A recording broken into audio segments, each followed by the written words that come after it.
Hi everyone, Team Shelton here with Life Real Estate. Want to touch on a few things today, but before we get into that, please make sure you hit subscribe, give us a thumbs up, and ring that bell so you don't miss any of our videos on buying and selling real estate in the Phoenix area.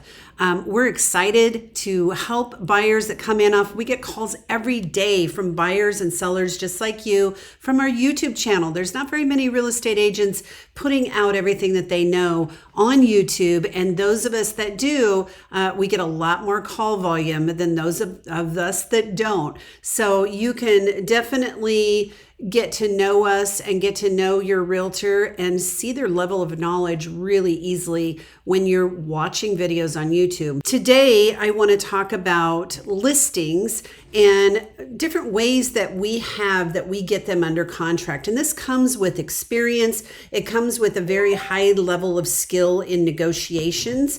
And we had one come in yesterday. We have a little house out in Maricopa, in 315 price range, and has a leased solar. So if you haven't watched our video on lease versus owning solar, look, let's see, I think she's going to put it up here. Look right up here and you'll be able to watch that video. It definitely goes hand in hand with this. These folks had a lease, a solar lease.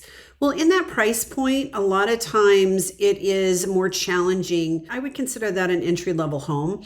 For entry-level buyers to actually qualify for not only the home they're going for, but also to, on top of it, to qualify for a $20,000 solar lease. And so what we recommend to our sellers is, if possible, you pay off that lease and transfer it over to the buyer as part of the sale.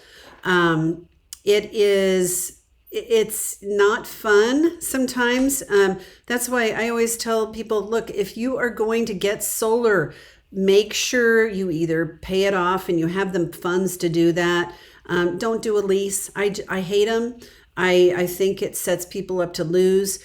And I think a lot of people that really maybe shouldn't be buying them, buy them, and it sounds like a good idea, and it's wonderful when you have no utility bills, but unless you're going to be in that home for 20 years, I don't see the value of them. Now, I have solar on my house. My husband and I don't agree on this issue, and he wanted solar, but we paid for it. So, there's different ways of doing that versus doing a lease. So going back, the agent called me. She said, hey, we'd like to put an offer in at 310. No, we'd like to put a full price offer in is where we started.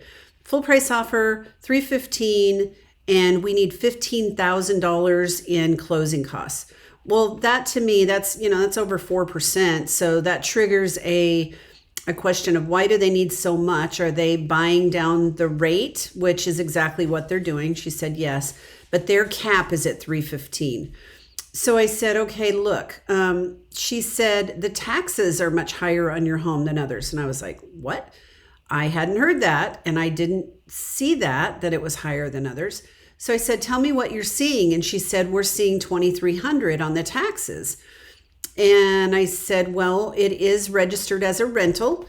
My folks, an investor, and they might be paying more because of that, number one.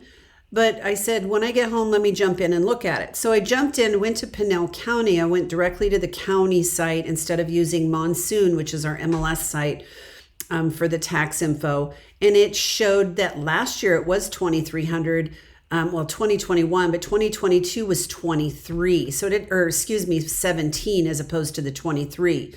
So I sent that over to her and I said, look, if the seller pays off the solar, your clients aren't going to have any utility bills. Other than, water and their trash and things. And their taxes are not higher, they're lower. So please give that information to your lender and see if they can go up to 325 if your folks need help qualifying. So you can do that. You can't finance your own closing costs. However, you can roll it in and say, we want the seller to contribute this back. And that's why people ask for seller concessions. It's possible that they're first-time home buyers, they're cash poor. Those types of things will make people structure it that way. And so she said, I'm sure that their cap is at 315. I said, look, just let's let the lender decide that and give him this information and see what he can do. And she agreed to do that. And they ended up writing an offer and buying that home. So this is a situation where not all realtors are alike. I know that other realtors would have just said, no, they're not going to do that. I've talked to them and they can't do that. You've got to be creative sometimes as a listing agent and see things that are invisible to others. I think that comes with experience, but it's also the way my brain works. I call it the ant philosophy. It's like, if you've ever watched ants where you drop a rock in front of them, they either go over it, around it, under it, they'll tunnel, or they'll go get their buddies and pick it up and move it out of the way. I feel like I have the ant philosophy, and it's just a way of looking at things as to what's the solution, not, there is no solution. There's always a solution and a way to make things work. You just have to be able to see it. I hope this is helpful. We're building out our channel, so we need your support, and I'm asking humbly for your support. Please hit the thumbs up. That helps us come up in search engines on Google and things like that, and of course YouTube. And also hit subscribe. That helps us with different ads and things like that when you subscribe.